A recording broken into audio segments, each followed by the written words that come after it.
Thank you for listening. Thank you for downloading. And thank you for subscribing to the latest edition of the 12 Kyle podcast. I am your boy 12 Kyle. Man, check this out. On this episode, what we're going to do is we're going to respectfully and tactfully tell you to get off our lawn. And what I mean by that is like we're a little more seasoned than most of you listening. We're not going to come off as haters, but we're going to tell you distinctively why our rappers are better. Now, you heard the clip before we came on. Shout out to Bomani Jones and Dominique Foxworth. That was Bomani Jones's podcast, The Right Time with Bomani Jones, podcast I listen to faithfully.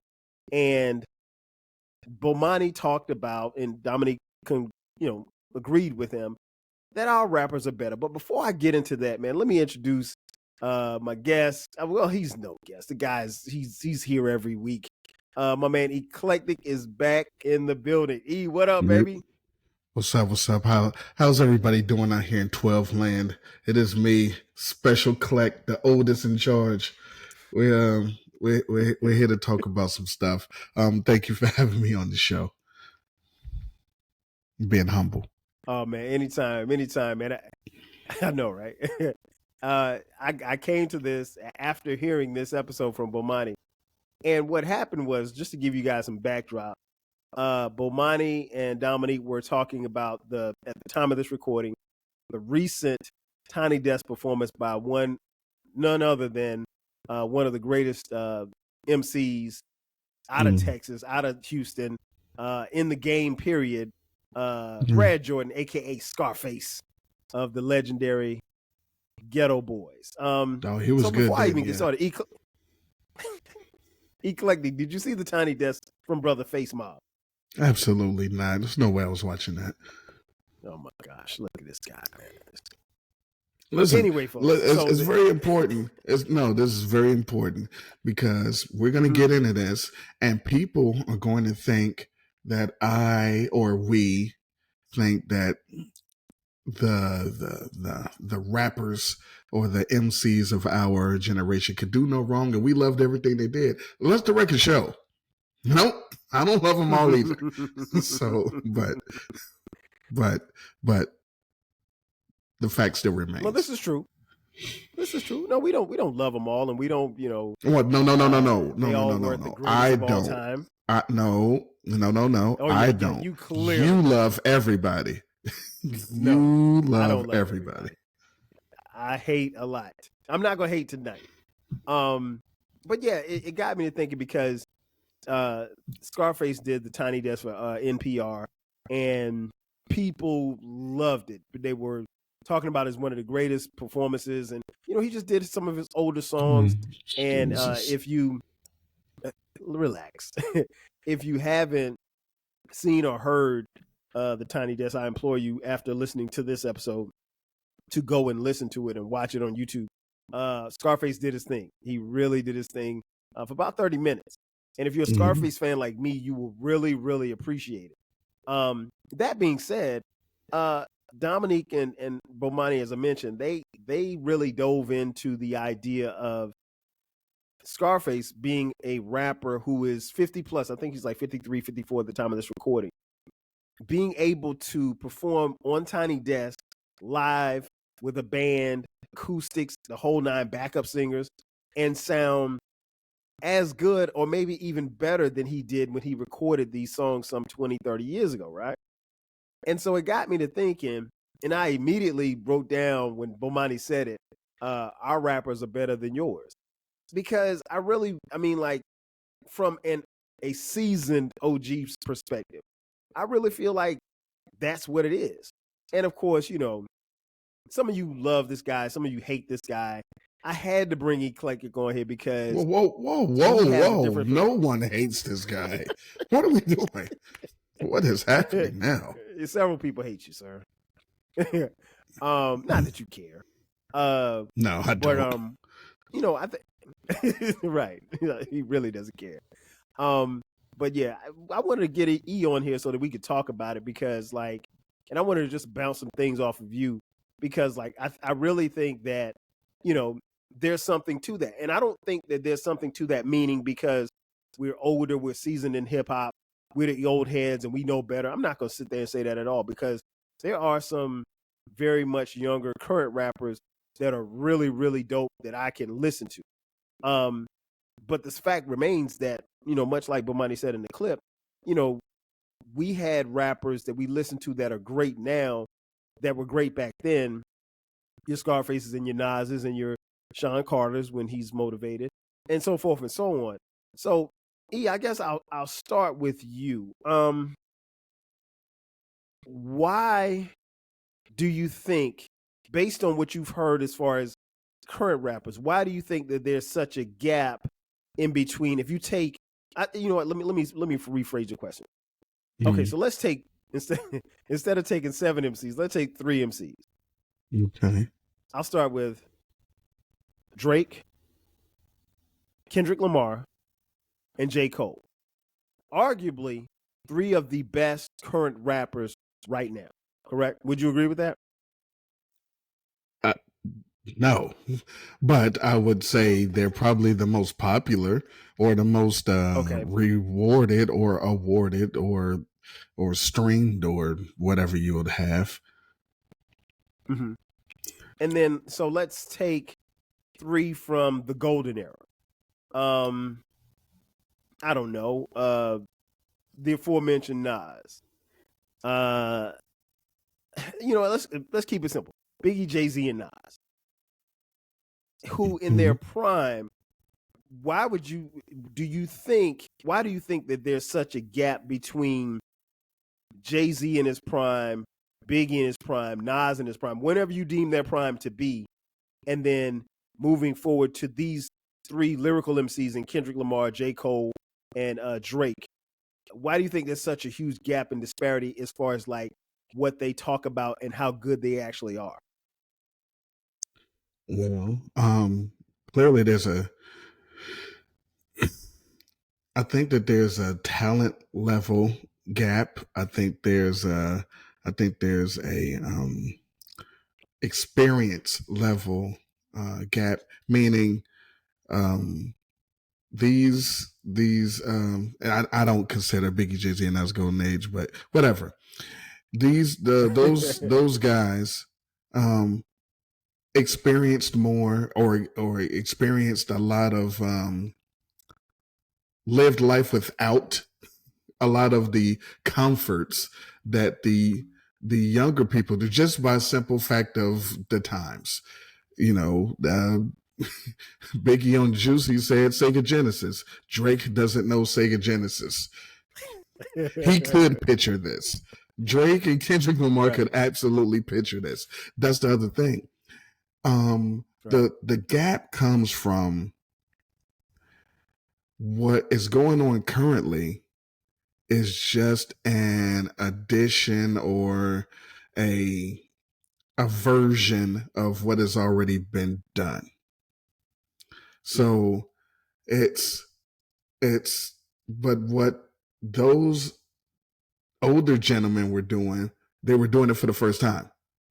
So it didn't exist. So other than Big Mix or whoever the other guy was, nobody used the Juicy beat before Big, except for the other guy. Thanks. And so that was the first time that you would hear that. Jay-Z came out with Dead Presidents and sampled Nas. Well, Nas had just came out. Nobody sampled Nas before. So so you have stuff like that. The other thing is hip hop, even before the Biggie, Jay-Z, and Nas, the rap music, because we didn't call it hip hop in the 80s. So rap music. No. People, I always liken it to basketball, where you have hoopers, and we did an episode a long time ago about what rapper would be, what basketball player, whatever. Yeah. Go listen to that if you guys can find it. But so my theory has always been this. There are people who are ballers who would play basketball because they love basketball. Then you have the ones that were playing to get into the league to make money and and while out. If the NBA and the professional game didn't exist, those individuals would do something else and probably never pick up a basketball again. Whereas you had your Jordans and Birds who just played basketball because it was what they wanted to do. It was fun. They were good at it, this, that, and the third. So I think the difference is, and this is again no fault of the younger generation, because simply in the 80s and maybe a little bit into the 90s, there was no real money in hip hop.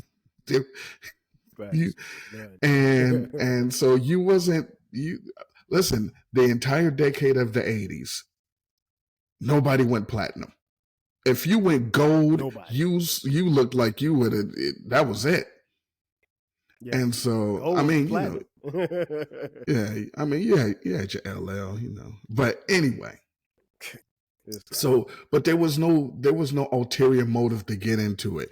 There was no extra crazy exposure. There was no social media. There was shit in the 80s. For the most part, it was only like 5 TV channels. So it wasn't like you was out there for mad crazy fame. Right. And if you appeal to the youth, we wasn't coming to see you because we weren't old enough. So it's not like, so it wasn't, you was just out there for the love. And the other thing, before I let you take your show back, is because in the early stages of rap, the sole goal for the MC was to be recognized as super dope on the mic. That's all they wanted. I'm the king of this. I'm the best at this. I passed any MC contest. I rap better than you. My words are better than yours. That's it. It was never, I got more money than you. My car is better than you. You would talk about your car, but you would be like, I got one. But the whole thing was, I'm dope lyrically. I am dope on the mic. The DJs, my DJ is better than your DJ. My DJ is fast. He can cut crazy. That was it. It wasn't what he produced and whose song he was on. It was just being really dope at the craft. It was like anything else in America. If it was basketball, I'm dope on the court. If it was fucking a secretary, I can type this many words a minute. I'm nice at what I do. And now I think the difference is I'm making a lot of money doing this, and I got your girl. Yeah, I think that's really kind of like where it is. I think you made some good points. I think part of it is like the thing I always talk to my sons about is like there's and I'll get to this point in a second. There's a stark difference between the levels of competition across the board. But going back to your point, you're right. Everybody got into it because they wanted to show people how dope they were and the fact that they could rap. And given the fact that there was no money involved, that made a huge difference. Now, I don't blame, this generation or Kendrick. I'll stick with the rappers. Kendrick, Drake, and Cole. I don't blame them because they can't help what time they were born or what generation they were born into. I will say this much, though. I think the money aspect piece of it has them doing different things, obviously, and the way that they have to go about getting the word out is definitely a lot more easier. And in some of that, with it being easier, the product that in which they're pushing is a little bit more watered down than what it was back then. Again, not speaking to them specifically, because there's going to be some Kendrick fans. They're going to be like, man, I can't believe you're saying this about. No, trust me. I am fans of Kendrick and Cole. Drake, not so much. But I do respect the fact that y'all have named him the hottest in the game. And he's been the hottest in the game for, I don't know, going on 10 years, I guess. But I think, yes, sir. You know the difference between. I don't like him. Well, I don't like any. I don't deal with any of these gentlemen. But what I'm saying is, you know what the difference is? The difference is people, the older people, and the people that came up, the MCs, the rappers in the 80s and early 90s.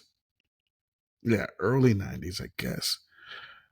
We never anointed anybody as anything. Facts. The Big facts.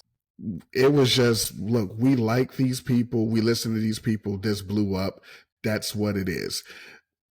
Anyone that is, I don't know, 30 something and up can attest to this. If you listen to hip hop, when in the 70s, 80s, nobody was the greatest of all time. Nobody was the greatest that year. Nobody was even the greatest that month. We just listened to what we listened to. It was no competition between fans. It was competition between rappers. And if they was dissing each other, we say, nah, they won that one because their words or that song was better than that song. But there was no we didn't feel the need to have somebody be crowned as the best. Now DMC is the king of rock. It was dope. So people would say, "Nah, I'm gonna come get your crown," but it wasn't. Right. It was never that important to us. Again, I like in the basketball. It's like, hey, my favorite player is Jordan. My favorite player is Magic. I love Isaiah. Cool. Now, eventually, we realized who the best was, but that didn't deter. Just because we figured out and we saw that Jordan was who Jordan was, that didn't make Adrian Dantley whack. It's just like, okay, this is what it is. Okay, we're good. Exactly. And no one has to fight. No one fought over it. It wasn't that serious. Like, I like He-Man. I like Lion-O. Cool.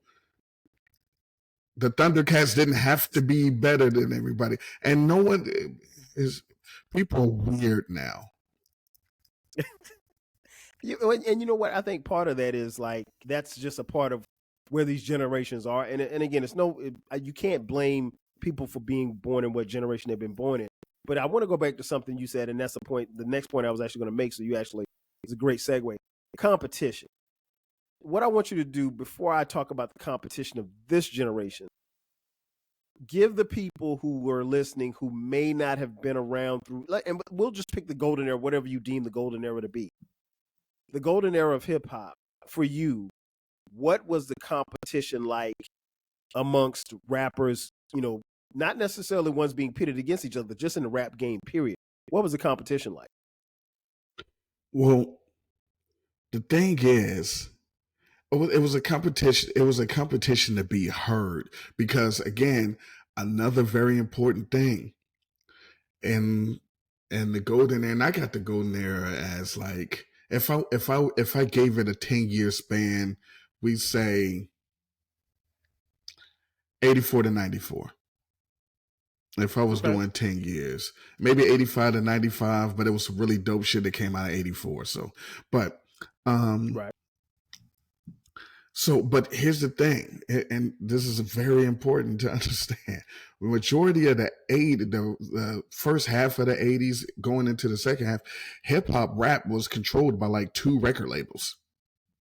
if you went on Def Jam, in the early 80s, nobody heard. I mean, you had Profile and Sleeping Bag and Tommy Boy. Tommy Boy came up as stuff going, but if you only could get a deal from so many places. That's why a lot of dope songs was just singles, and people found somewhere to press something up, and we heard the singles, and these people never had albums because you couldn't even get deals like that.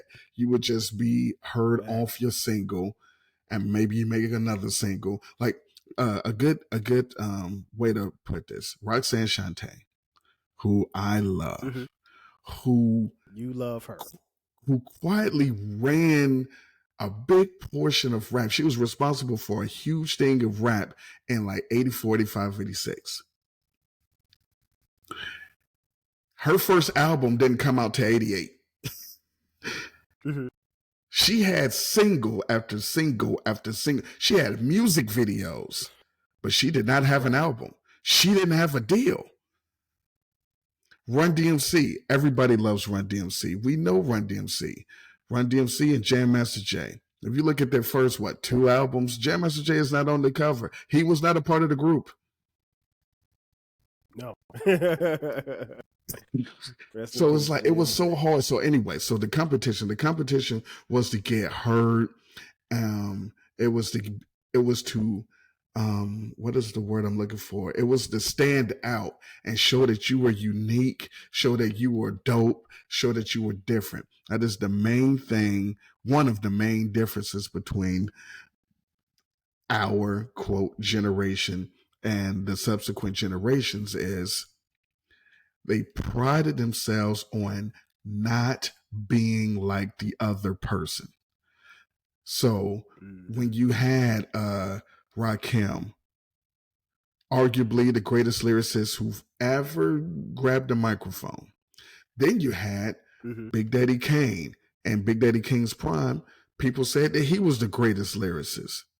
And you also had Kool G Rap, who I think is A1 and B to Rakim as the greatest lyricist. All came out at the same time. They all came out at the same time, and the three of them could not sound more different than each other. You had rap groups who the people in their groups didn't sound like each other. And so at the same time that you had Kane, you had Biz, who Kane wrote for, and he still didn't sound like him. You had Easy and Cube, who he wrote for, and he still didn't sound like him. So nothing like. You had all of these different groups and rappers, and the competition was, how can I stand out and still be seen as dope? And that's what eventually happened with the pop stuff when someone got really popular and they started doing stuff that wasn't necessarily air quote hip hop. It was shined on because it's like, all right, now you are being different, but you're not being dope anymore. You're being different for different sake, and you blowing up, but you're not blowing up like you. That's not what we do. You know, instead of a different shade of gray, you just pop it out in the periwinkle, and we're like, nah, man, what are we doing? And so, but the competition was crazy because you had to set yourself apart from the other people who are making music, sound different, but still be dope.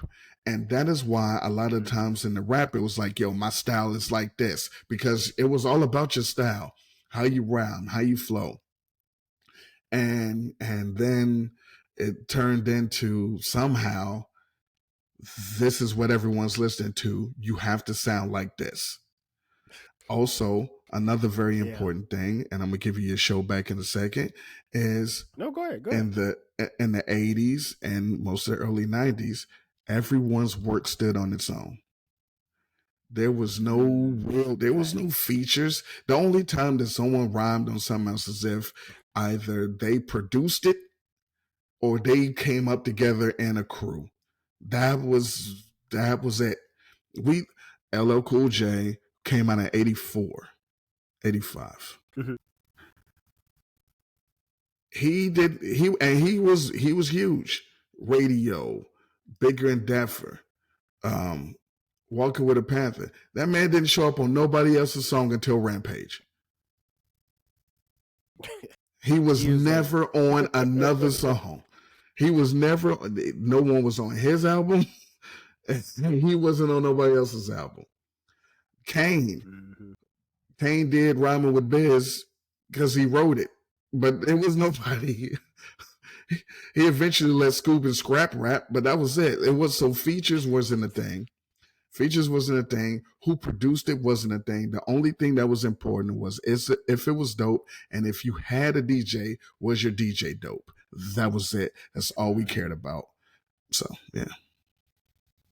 Yeah, I mean, 1000%. I think that's one of the things that really you can see a stark difference. And I don't think it has anything to do with technology. It's just like you said, even something as small as features, because like you said, LL being a prime example of not being on nobody. If you weren't in, I mean, it was kind of like an unwritten rule. Like a rapper didn't want to get shown up by another rapper on another beat, So no, it was no thing of okay, hey, let me go. If I'm Run, let me go get on this LL track, even though we could be on the same label. But yeah, if you were outside of being in somebody's crew, you didn't. Ice Cube wasn't going to go jump on somebody else's record. That wasn't the features thing, particularly like you said in the early to mid '80s, going into the '90s. That's when you started seeing some type of features. But even then, it was kind of few and far between. As far as this generation, I think I don't. Hold on, real like I said, quick. I don't knock them. Go ahead. One of the dope things about that feature era, jumping on someone's song from the late 80s, mid to late 80s, early 90s, was typically almost 99%. It was on the last song of the album, and it was never on the liner notes. It was always a surprise of who was coming on the song. And then once someone heard it, that's when the word got out, such and such is on this song, rapping with such and such. That was it. You would just listen, and then all of a sudden you would hear a different voice. You're like, wow, I can't. And that was it. Like Burn Hollywood Burn with PE. Who was it? Kane and Cube. Kane, yeah, and Ice Cube. Yep. It was just like, how did they even meet? Right. Like, how they down? How are they even down with each other? it would be crazy stuff like that we would, and that would make us hype that. And then when it got to the mid 90s, you would just look at the back of the CD cover and be like, oh, such and such is on this song. Let's listen to this. Or we would read it in the source. Such and such has a song with this person. But that's the other thing. We had to go and physically seek out music, find what we liked personally. We would listen to everything, find out what we liked, and then that's what we rocked with, and that's what we would tell our other friends about. And then as our friends would either like it or rock with it, or they would go find something that they thought was better because everything was a competition. So then they would go find something and then not let you dub that.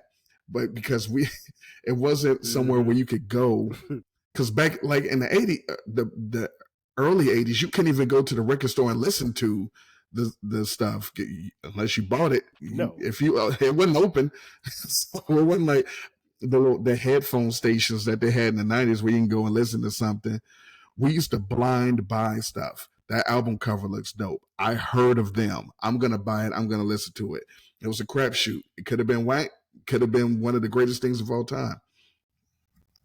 No, I agree, and I think even as I move forward to talk about you talked about that era, even talking about this era, and again, I'm going to stay with Cole, Kendrick, and Drake just for the point.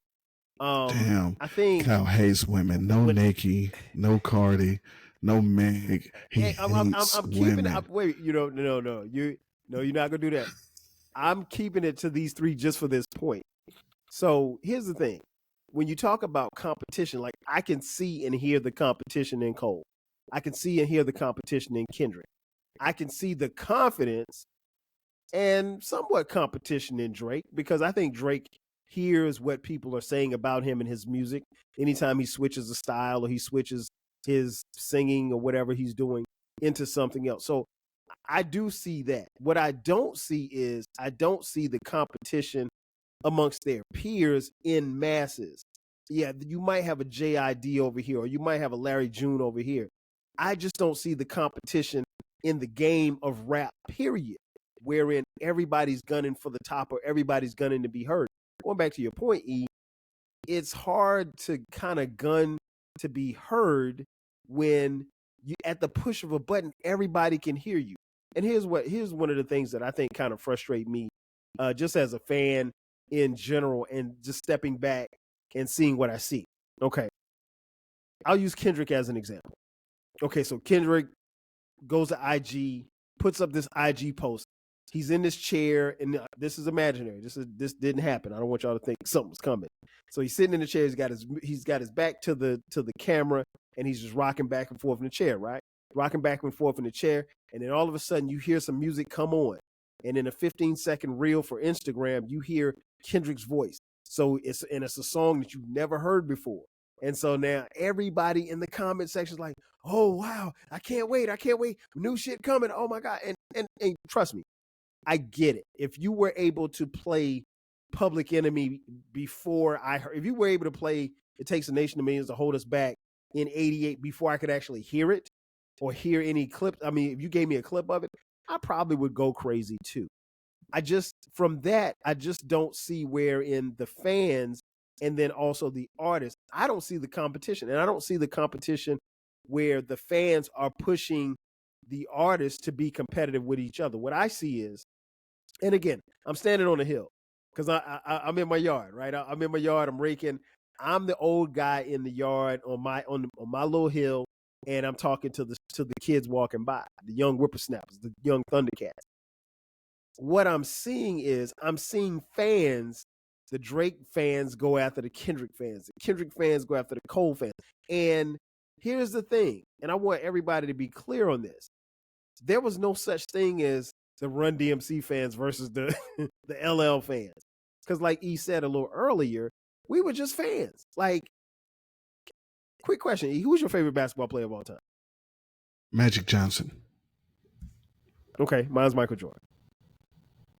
See how simple that is? He didn't say, "Oh, Jordan suck. He's not the GOAT." Especially because he is. I could literally.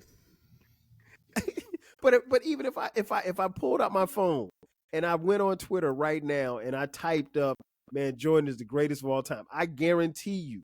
Or if I said Kendrick Lamar is the greatest of all time, I guarantee you there would be 2 or 3 retweets, and then the rest would be arguments. How can you say that when such and such and such is still alive? And I think, and no, I mean, that's my opinion. We're fans. If you're a fan of Kendrick, cool. If you're not a fan, cool. Go ahead. The thing is, like, one, like we were saying earlier, it never mattered to us who was deemed the greatest because, well, one, in our defense, it was still being built. This is the whole classic argument. You can't call something a classic 10, 20, 30 years. It got at least be like 50 years before something can be a classic. Right. Oh, they put out classes each week. Man. Yeah, and instant classic is an oxymoron. But the thing is, the fans aren't really fans. They're posturing because now they can be seen, they can be heard, and they just want to be. They just want to oppose something. There was no. Listen. Mm-hmm. There was no crazy Aretha Franklin hive back in the day. It was just like the music. The Aretha hive. Yeah. Did Diana Ross have a hive too?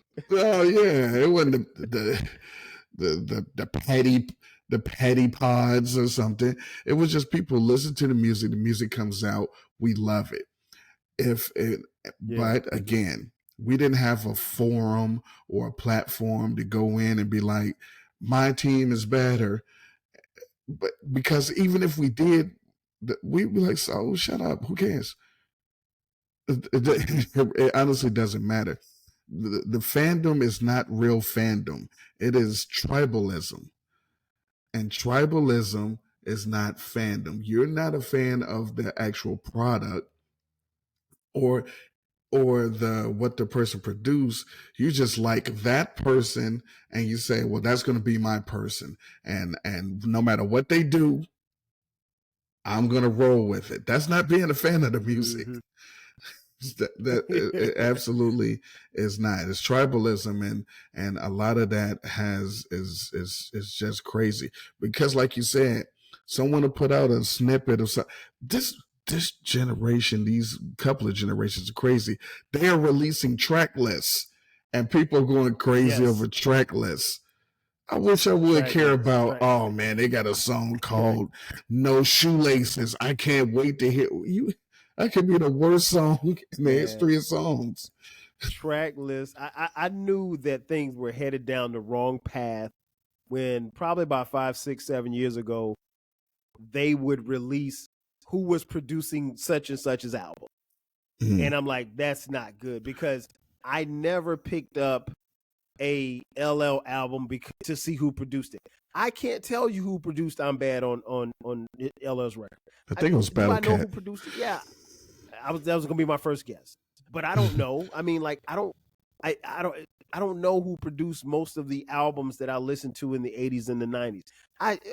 Do I know offhand? Yeah, I mean, but if you just randomly ask me who produced, you know, I don't know, "Summertime," I don't know by The Jazzy Jeff important First. thing is you didn't care. I didn't care. No, and even to That's the this day, I important still thing. don't care. No, who cares a shit?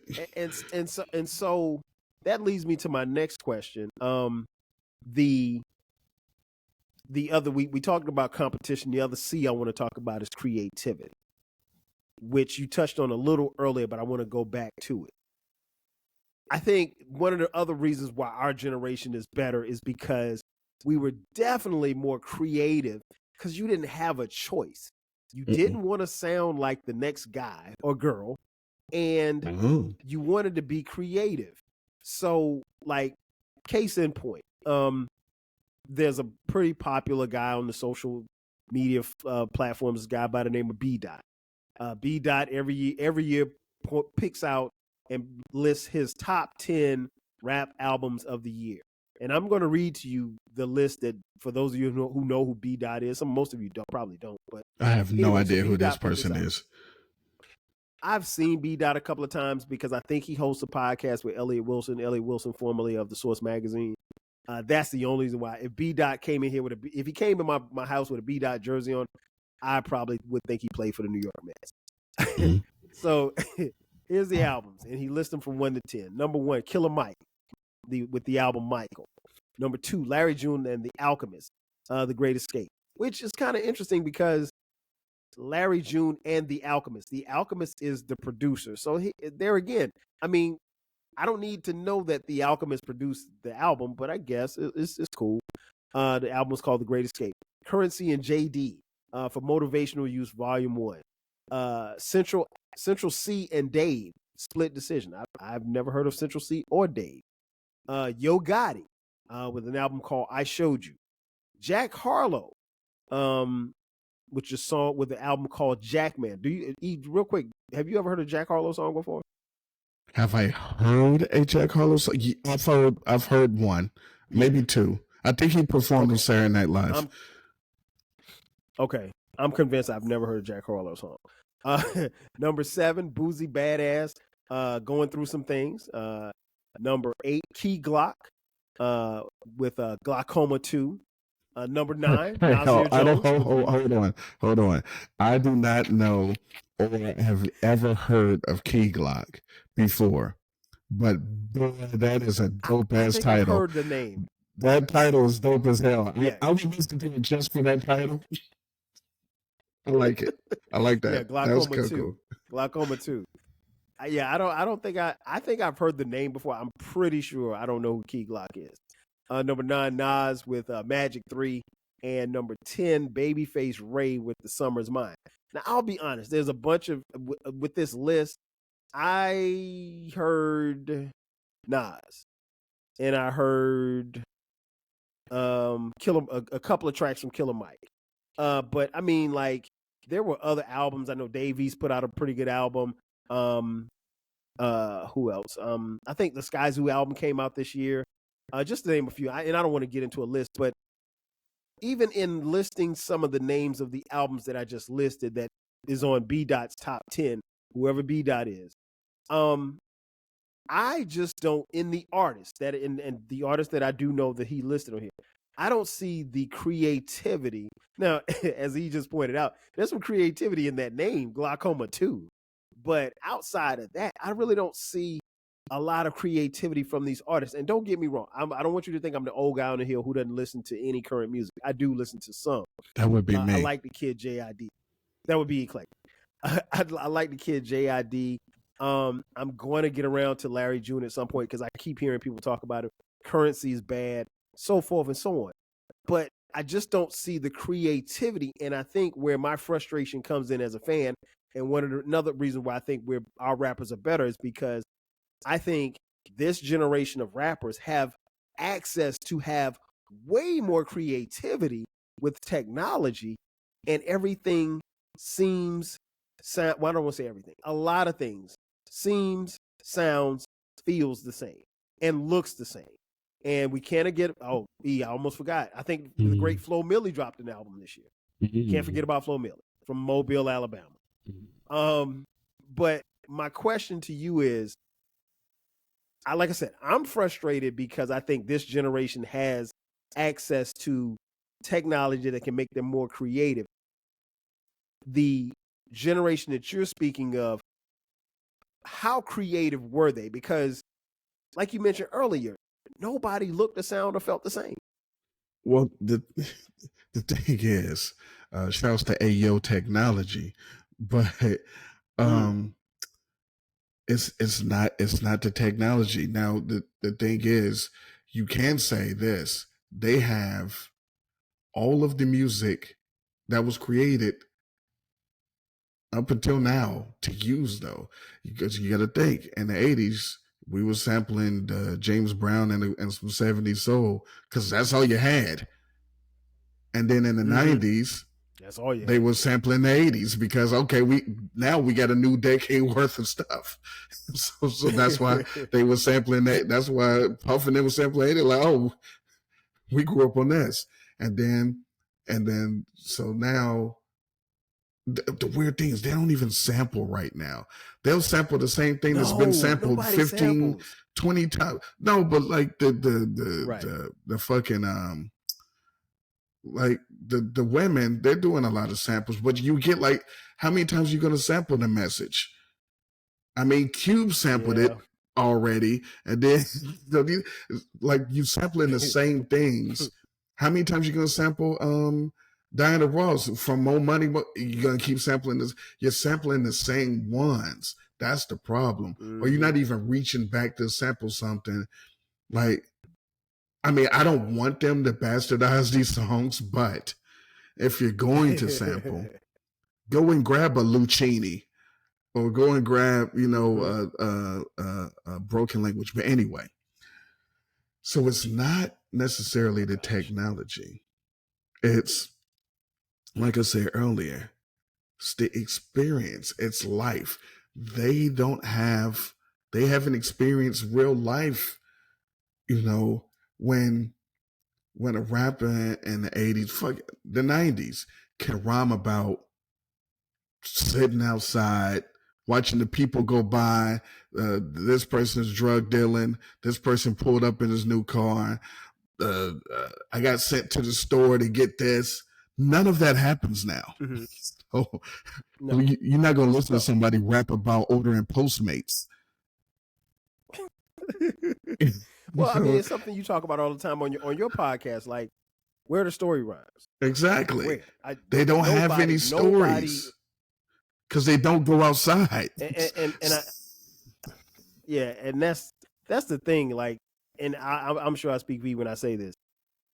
In that generation, our generation of rappers, anybody that you deem a great rapper, I don't care if it's Cool G Rap, I don't care if it's Big Daddy Kane, I don't care if it's Ice Cube, they got at least one or two great story raps. You had to have it. You are completely it was a must. Out of the GOAT conversation if you don't have at least 3 dope story rhymes. So I guess that would eliminate Drake. Listen, I don't know who he be telling stories about. You know what? Nah, he could have told a whole bunch of stories about Kiki and his other conquests. All I'm saying is, it's about experience in life. They don't have anything to talk about, so they talk about the same things. What is the other person talking about? They're talking about their chains. All right, well, I'm gonna give me some chains and talk about mine too, because I don't have anything else to talk about. Like, you got to think about a lot of the earlier generations music was, um, their first album was basically amassed their entire life up into that album. And so all the things that they've 1000. seen, all the things that they've done up into that album, then when you fast forward to this generation, they haven't really seen or done much. They haven't really had to, because again, if you are born and high speed internet exists, you haven't really struggled. So you haven't really been through anything. If you were born and there's already Uber, what, you're not sent to the corner store, you're not getting bullied and harassed, you're getting bullied online. You haven't gotten Online, bullied. right. So you haven't gotten beaten up. You haven't had to wear some bullshit to school and get teased about it. You haven't had no food fights in the cafeteria. No girl has broke your heart. If she did, she broke your heart on Facebook. so you haven't gone through Via text. Yeah, you haven't gone through enough shit to even talk about something in a dope way. So you're forced to talk about the same things over and over again, because for whatever reason, people refuse to go back. They'll go back and grab a beat, but they won't go back to listen to anything for inspiration. They won't go and listen to a Dana Dane or a Special Ed and be like, wait a minute, what the? Special Ed dropped the whole thing about how dope his life was and how much he got. He had 7,400 scooters and had a dog with a solid gold bone. Meanwhile, did the video in a junkyard. We was just like, hey man, this is dope. That's how we said. And that was a great platform. Music video was a great platform to get your personality out, get your style out, and get your point of view out, and to introduce yourself to the world. Now, people are introduced via Twitter, Instagram, TikTok, and then they'll make a video. There's no platforms. Yeah, there's no platform that shows videos. No one's clamoring to go run and see the video, but you can see the video, and the videos that they make look like Instagram stories and TikTok. So they're just longer versions, because the Instagram and TikTok cut you off after a certain amount of minutes. So there's no creativity. Listen, Special Ed was on the street in a hovercraft. You can in his music video. So the creativity is lost because there's not there's not ample sources to feed off of, to get from, and they're not looking back to try to even parody this stuff. I mean, if you think of, you had Steady B made a song called My Benz, talking about his Benz. Run DMC made My Adidas, talking about the sneakers. Heavy D made Nike. And so you would look at it and be like, see, these people back then, they was bragging about their stuff just like they bragging about it now. Yes, but it was creative how they did it. Also, then you had Sir Mix-a-Lot come in with My Hoopty. He talking about, I got the most fucked up car ever. And it was just as dope as anybody else's song. Yeah. It was creativity. He basically could have just looked back and said, oh, they talking about, you know what? I'm going to talk about how fucked up my ride is. And that's what I'm going to do. Biz Markie made a whole song about him getting played by a girl. And it turned out to be one of the biggest hits. It wasn't always, look how dope I am. NWA, Eazy-E, they went and robbed a bank and got caught and put in jail. It's so everything that people are so afraid to look lesser than or not cool and not tough. The other thing is the 80s, some of the 90s, they never took themselves that serious. They talk all of this stuff, but they would just have fun. The problem is when the younger people were born, they looked at it and took the wrong parts of them. Oh, they got guns and they be killing. Yeah, but listen to 2 songs later, they talking about something completely different. So you will listen to all the killing, Completely but then you won't listen to our people as oppressed or present, or pick up a book or read this, or don't do drugs. You only listen to those 3 songs. Mm-hmm. So, it's weird, man. Mm-hmm. Yeah, it really is weird in a lot of ways. And I think as I was listening to you, I just thought about something that I heard the other day. Like, I think when you talk about our rappers being better than their rappers, our rappers honestly had to pay dues. You had to pay your dues. You couldn't just get on. Like, for as dope as people loved and talked about this Tiny Desk performance by Scarface, even as an accomplished rapper, before he became an accomplished rapper, he had to pay his dues in Texas, in Houston.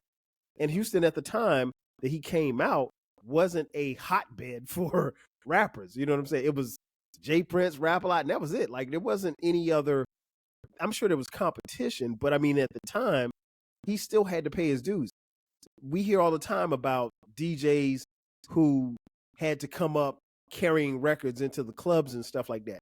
And that was, you may have had to carry, like, Redman had to carry EPMD's records or DJ Scratch's records before he could even get on the mic and rap for Eric Sermon and Paris Smith. And that was a guy who we look at now as an accomplished MC, but he came from a humble beginning as far as his start. And that's how these rappers, they built character, because everybody couldn't just get on. You had to pay your dues before you got on. Now, bruh, if you got a microphone and a computer, I can make a rap song tonight. And if it blows, if it goes quote unquote viral, and then all of a sudden, if I get 100,000 followers on the 12 Kyle podcast, let's just say I get 1 million followers, then I will have these rap labels competing for me, because 1, I have a following, as they say, and then 2, I have a hit. But I mean, nobody's looking to cultivate the artist either. So I blame some of that on record labels, but then I also blame the fans too, because this generation of fans haven't asked and demanded more from the rappers than they should have. You know what? You know what? Right about that? Because what you just said that you can make a song right now, it could go viral. People will be trying to get you on everything, commercials. The people are going to be dancing on TikTok to your song. And so you can finish the point that you're about to make. The worst part about this is all of that is true, and the song doesn't have to be good. Not at all. That's the problem. Not at all. I always use Old Town Road by Lil Nas X. First of all, his name is Lil Nas. He shouldn't be Lil Nas. Nas's name shouldn't be shared with anybody. But Lil Nas X, bless his heart. I don't know the guy personally, but I think when I listen to that song, Old Town Road, that song, from the first time I heard it to the last time that I heard it, it sounds like he was playing around in the studio or wherever he was, and he made a song jokingly with his friends. And all of a sudden, this song takes off. And now he is burdened. He is hit with the burden of becoming a rapper when he probably never had any ideas to rap. That's just my personal take on it.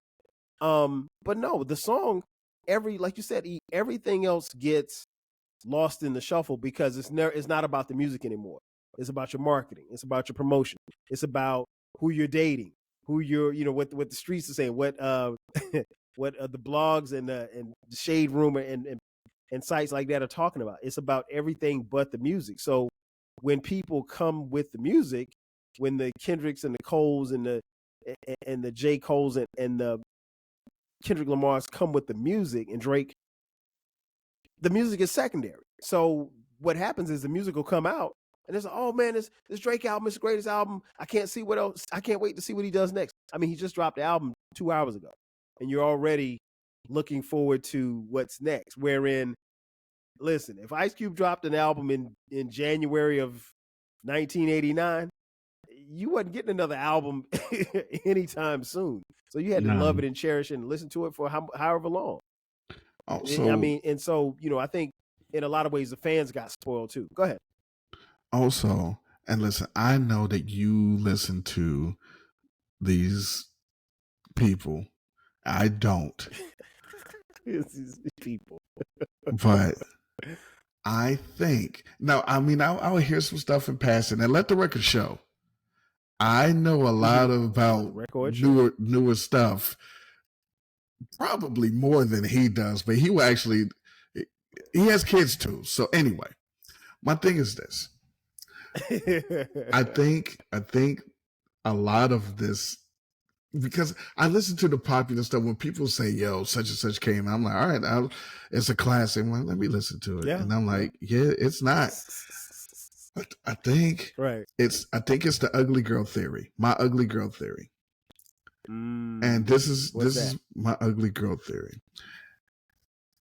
Uh-oh. If you are around, let's say, 5 women that you would deem not your type, you're not attracted to. They're not attractive to you. Mm-hmm. Okay, you follow me so far? I'm with you. I'm leaning in on this one. And you're there with them for an extended period of time. Eventually, 1 or 2 of those 5 will be the attractive ones of the 5. Now, at face value, you walk into the room, ain't nothing there for you. You in that room 3-4 hours, you're like, you know what, old girl, she ain't that bad compared especially if I start drinking. Compared to the other 3. So to me, when people are putting out this music that for the most part is, let's say, subpar. Let's say the music is unattractive.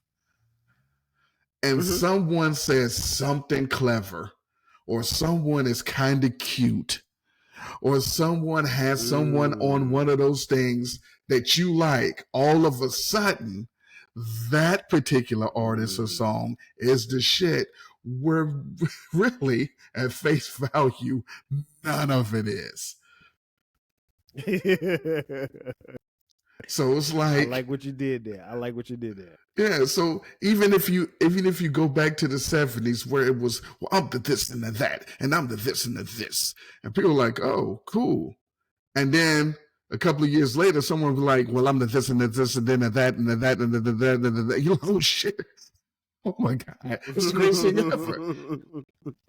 Right. And but no, I get it. I get it. Like, I know that these guys are great per the sample that these people have, but I listen to it with the I just walked in ears, not that I've been sitting in it and staring at these people, and then I'm like, this is not good. This is not good. But everyone else is like, oh, yeah. I used to think that, but then okay, it's the ugly girl theory. You just been hanging out with it now. All of us, yeah, I get it. I like your ugly girl theory. I will say this much, because like you said, you will surprise me. You every now and then I'll hit you up and I'll ask you, and you be like, yeah, I heard such and such's album, and I'm like, wow, you actually heard it. But it's because somebody said, yo, E, check this out, and you listen, and you convincingly will give it a listen. Yeah, and if someone asks, probably bypass it. If someone asks my opinion on something, I will go listen to it all before I ultimately trash it. But we've had our Outcast discussions. You're like, well, this guy hates Outcast. I don't hate Outcast. He does. He hates Outcast. I don't hate Outcast. I hate Outcast as much as he hates women. I love women. Okay, then. So, she was on Eazy-E's album. But so what I'm saying is, I go and I listen to all of the stuff, and then I come back. I'm like, it wasn't for me. Like, we had the Missy conversation. I went and listened to her whole discography, and I came back like, yeah, no, it was terrible. But I'm not going to just say it just because I don't like a particular song or a particular group. I do not hate Outkast. I just don't like any of their music.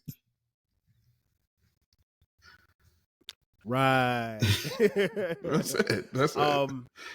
Man, listen. This has been a great conversation. I think in conclusion, I think it's I wanted to do this episode because I wanted people to see and just really expound on what Dominique and Bomani were talking about. I had a fundamental problem with Dominique. What problem did you have with Dominique? The end of the shit was saying, well, Nas is another version of someone, but big people don't know who it is. You don't know who it is. Listen. No, you don't know who it is. Yeah, I'm like, you can't say, well, Drake is just a this, and then then when Nas came out, he was super original. He was the new Rakim. Well, he was really the new Coogee Rap. Yeah. And so just because you can hear the influences, and just because you go ahead. didn't listen to Coogee Rap in the 80s, don't mean that nobody did. It's a succession of all of these things, you know. So it's like, yeah, man, and it's getting watered down the further we go. That's sadly that's true, and I think that's a part of the problem, because you don't see where the newer generation uses or have been influenced. Because if somebody comes out now and they say, okay, well, I was influenced by Wayne, okay, cool, that's cool, but Wayne is not an old school artist. You know, he may be old school to them. To a 20-year-old, yeah, Wayne is old school because Wayne got to be touching 40 right now.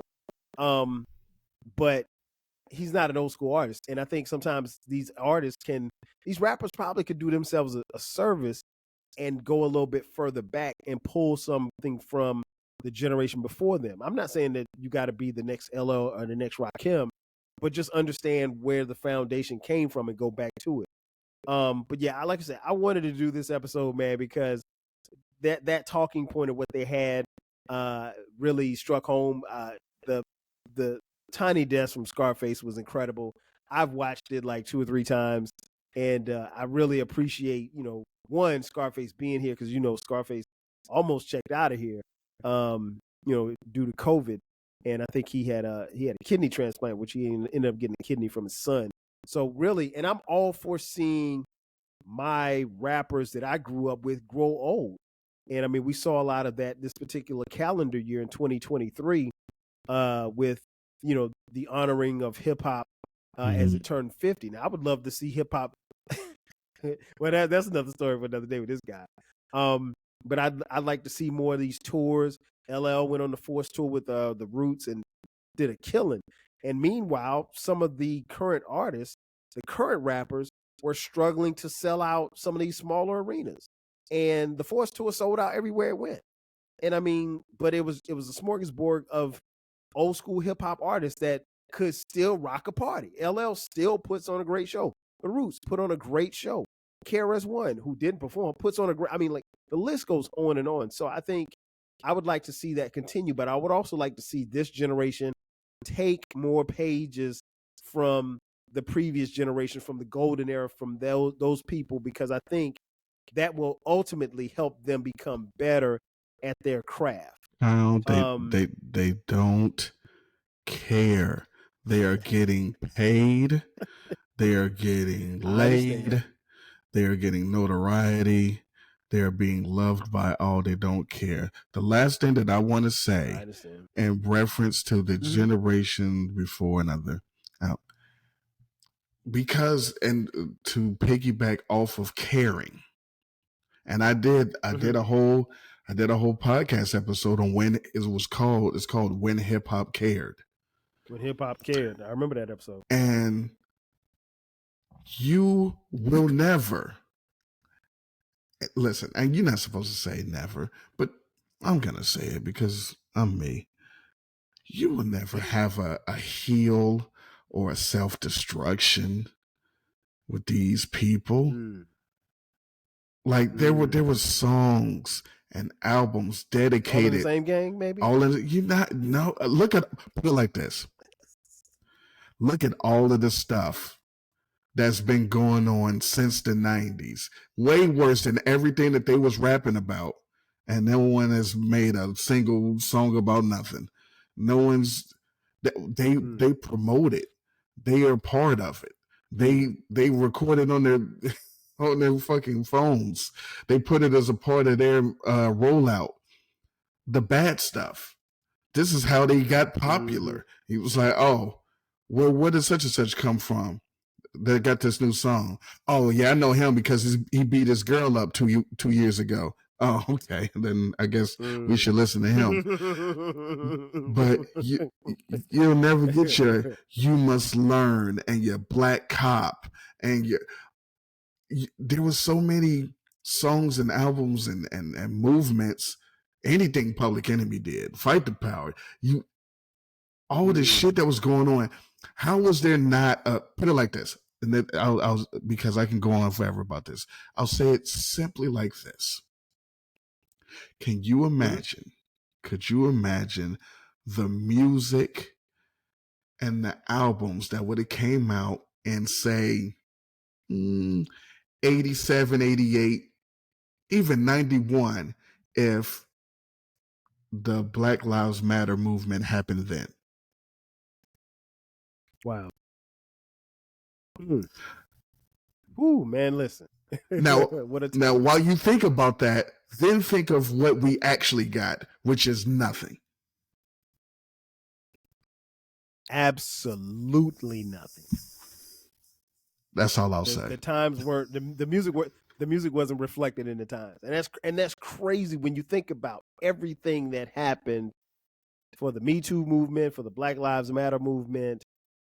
That period of music, and I liken it back to, although it's on the R&B side, I liken it back to the 70s when Marvin made What's Going On. Marvin Gaye, for those of you who don't know Marvin.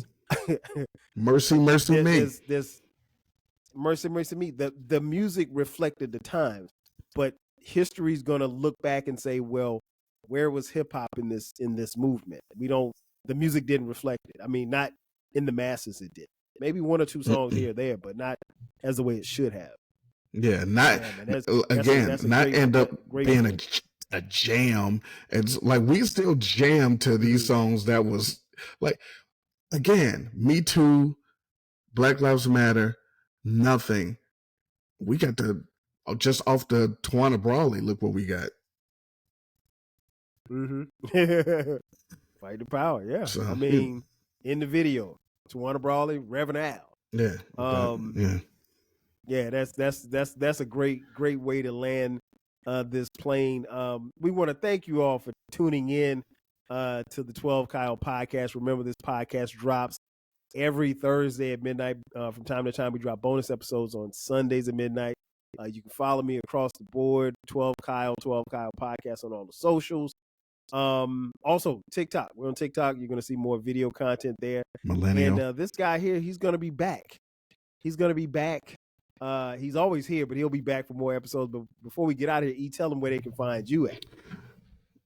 Just look. But eclectic. He said, just look. Just look. Look over your shoulder, like little Mike said. Look.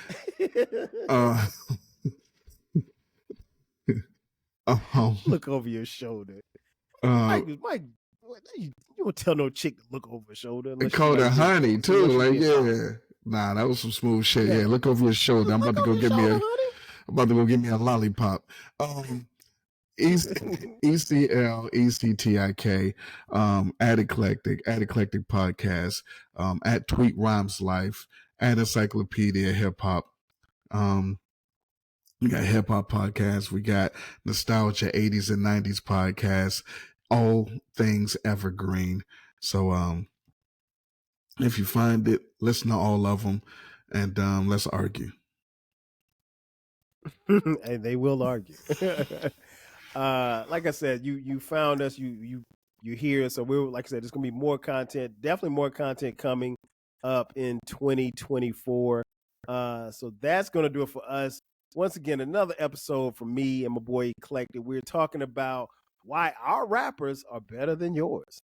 And feel free, if you disagree, hit us up, on Twitter. If you're on Spotify and you're listening, there's a comment section. You can comment there and tell us what you like, what you didn't like about it, and then we'll rebut. Yeah, I have no problem doubling down. We could do a part 2 where you give us a list and we'll tell you, we'll give you a rapper that's better than everyone on your list. And if you're really, really good, we might invite you to come on the podcast and debate it with us. If you're good. But now most of you aren't that good. But anyway, that's gonna do it for us. So for my boy Eclectic, I'm your boy 12 Kyle. We'll catch you guys next time. 5 G's. Look over your shoulder.